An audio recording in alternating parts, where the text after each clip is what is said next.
Pope Francis is in Canada on a trip the Vatican calls a penitential pilgrimage. His message, a long-awaited apology for the Church's role in the abuse of the country's indigenous children in residential schools.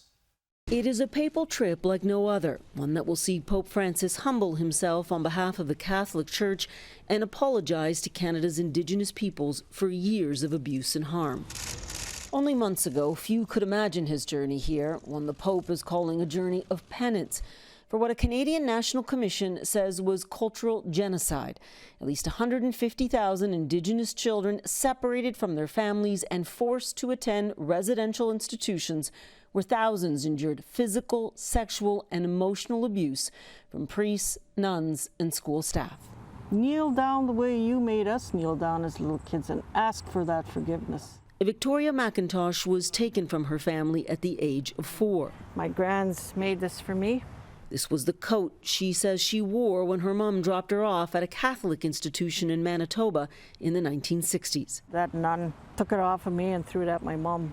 McIntosh said the nun then called her mother a savage, an incident she said foreshadowed years of abuse. She says her mother never forgave herself. And I told her, I said, it's not your fault. It wasn't your fault. What choice did you have? McIntosh says she was sexually assaulted by a priest for years when she was only a child. He violated me in ways that no child should ever go through.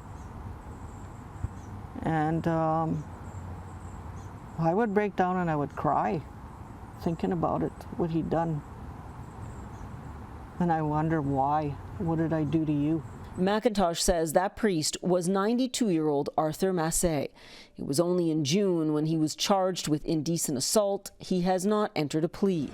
And it is the impunity of the Catholic Church's actions that hangs over this visit, even as dozens of Indigenous communities now search the grounds of these institutions, where hundreds of unmarked graves have already been identified. As Indigenous communities work to recover their lost children, there is still much ambivalence about the Pope's visit and his apology. The Pope was blunt. He called it a journey of penance. I don't know. That's interesting interpretation of it, right? You know, for me, it's not a journey, right? It was more than a journey for our people, I think, and the journey will never end, right? It's going to be there forever. Pope Francis says he acknowledges that, but hopes this historic gesture of atonement will bring some measure of relief and healing.